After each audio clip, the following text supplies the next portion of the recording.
안녕하세요, 니카입니다. 네, 오늘은 요즘의 이슈죠. 네, 커피 가격의 상승에 대해서 한번 얘기해 보도록 하겠습니다. 기본적으로 이제 커피 가격은 뭐 커피 음료의 가격은 사실 뭐 지금 스타벅스, 메가커피, 캄포즈 할 거 없이 다 지금 올리고 있고, 네, 또 앞으로 또 올릴 예정이고 하고 있죠. 그러다 보니까 이런 커피의 가격의 상승의 원인이 뭐냐에 대해서 다들 많이 궁금해 하시더라고요. 거기에 대해서 한번 얘기를 해보도록 하겠습니다. 뭐, 가격 원인 같은 경우는 한 네 가지 정도로 볼 수 있죠. 네. 이 커피 가격의 사실상 가장, 기준이 되는 가격은, C프라이스라고 해서요. 선물 거래 가격입니다. 네.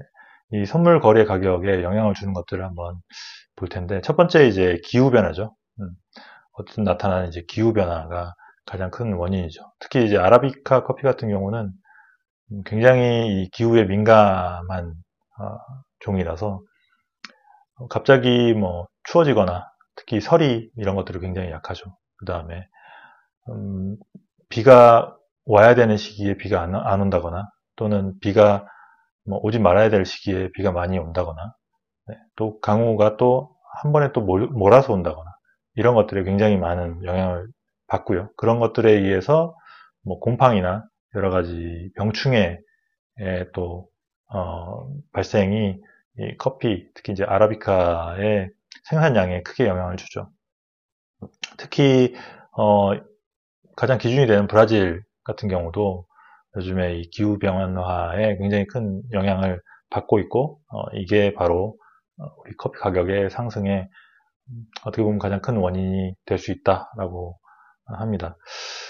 그리고 이제 로부스타 같은 경우는 뭐 베트남이 대부분을 차지하고 있기 때문에 뭐 베트남도 마찬가지로 기후 변화에 영향을 받죠.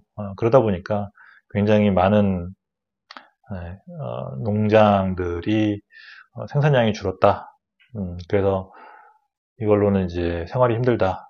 해서 좀 더 생활이 가능한 뭔가 다른 제품으로 바꿔야 된다. 해서 뭐 요즘에 들리는 얘기로는 뭐 두리안 같은 걸로 두리안이 뭐 중국에서 소비량이 많다. 그래서 수출량이 많은 두리안으로 가자. 뭐 이렇게 해서 이제 많이 바꿨다고 뭐 얘기를 하더라고요. 그 다음에 이제 두 번째는 물류에 대한 문제죠. 네, 물류.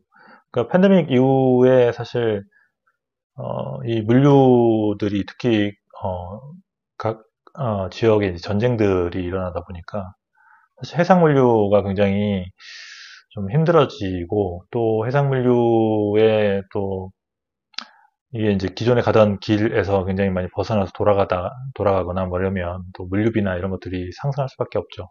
또 팬데믹 이후에 또 갑자기 또 그런 물류들이 증가를 하고 물류에 대한 수요가 증가하다 보니까 전반적으로 이 컨테이너 물류비는 굉장히 계속 오르는 상황이고요. 그런 것들이 사실 커피의 이제 최종 가격에 영향을 주고 있습니다. 그리고 또 산지에서는 뭐 그런 물류비의 이제 상승으로 자기들이 이제 사용한 농약이나 뭐 거기에 뭐 에너지 가격이나 또는 또한 그 특히 이제 피커들 커피에서는 커피를 수확하는 피커들이 부족한 상황이 지금 중미 같은 경우는 많이 나타나고 있고요. 그런 것들이 이제 커피 가격의 상승을 일으키고 있습니다. 그 다음에 이제 세 번째는 수요의 증가인데요.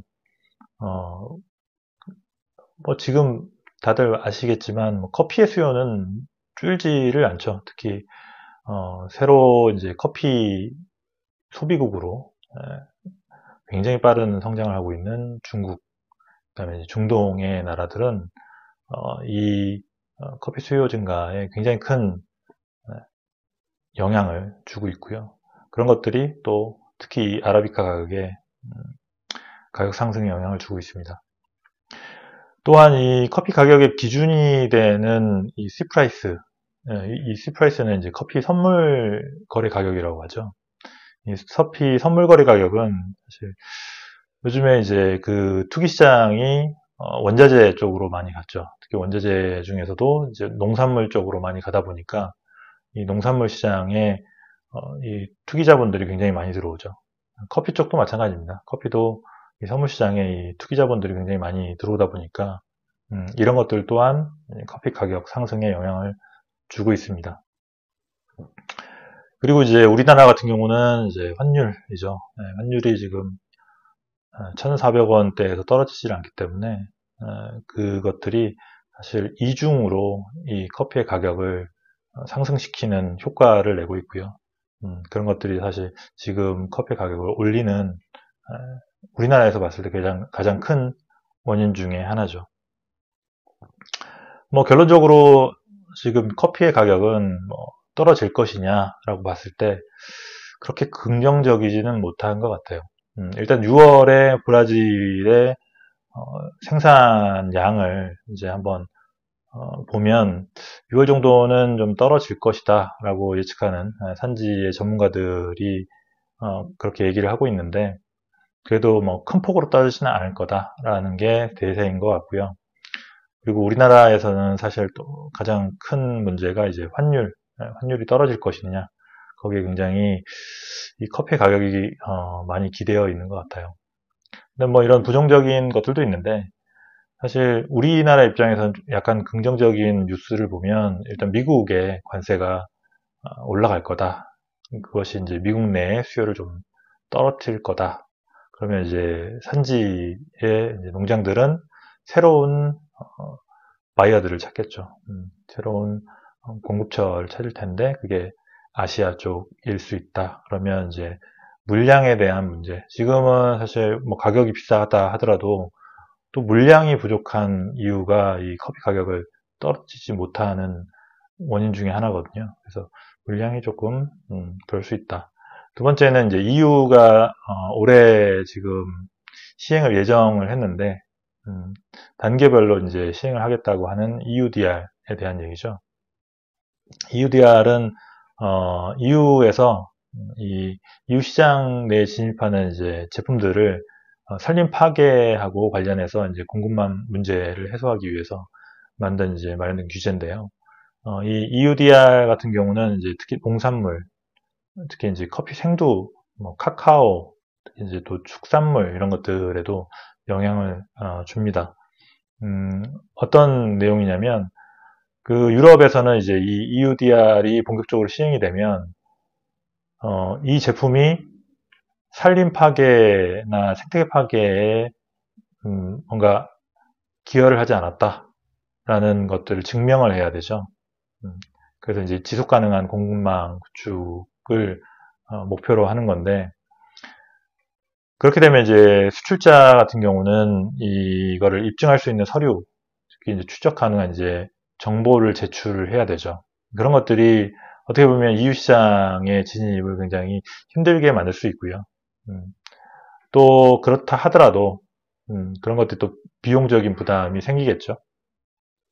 그러다 보니까 이제 유럽 쪽으로 들어가는 물량이 아시아 쪽으로 또 유입될 수 있다. 그래서 물량에 있어서는 좀 문제가 될 수 있지 않을까라는 생각이 듭니다. 네. 그리고 특히 이제 스페셜티 커피에 있어서는 특히 이런 커피 기준 가격의 상승은 가장 영향을 많이 주는 게 이제 커머셜 커피죠. 커머셜 등급의 커피들인데 스페셜티 커피 같은 경우는 뭐 그거에 비해서는 가격적 영향을 좀 적다라고 볼 수 있죠. 왜냐면 스페셜티 커피 같은 경우는 이미 픽스된 프라이스라서 영향을 뭐 안 미친다라고 할 수는 없지만 커머셜 등급의 커피보다는 사실 영향이 적은 거는 사실입니다. 그러다 보니까 이 커머셜 등급의 커피들과 스페셜티 커피의 사이에 가격의 갭이 점점 좁아지고 있고요. 그 영향으로 스페셜티 커피의 산업 자체가 조금 더 커질 가능성이 높다라는 게 이제 전문가들의 예측이죠. 네, 오늘은 커피 가격 상승에 대해서 한번 얘기를 해봤는데요. 뭐 대부분 이제 부정적인 영향들을 끼치는 것들이 굉장히 많긴 하지만 또 긍정적인 뉴스가 없는 거는 아니기 때문에 네, 커피 가격이 뭐 안정이 될 것이냐, 뭐 작년 가격으로 회귀할 것이냐라는 거에 대해서는 약간 다들 부정적으로 보긴 하는데 그래도 그것 때문에 이제 스페셜티 커피, 특히 이제 품질 좋은 커피들의 시장이 커질 것이다 라는 거에 대해서는 약간 긍정적으로 보고 있는 것 같아요. 네. 그래서 우리나라의 스페셜티 커피를 하는 분들의 시장은 좀 더 넓어질 수 있다라고 생각하는 게 이제 제 개인적 견해고요. 다른 뭐 전문가 친구들도 뭐 약간 거기에 대해서는 뭐 동의를 하는 것 같습니다. 어쨌든 위기가 기회가 될 수 있게 네, 다들 노력해야 될 때인 것 같습니다. 네, 오늘 여기까지 하겠습니다. 지금까지 니카였습니다. 감사합니다.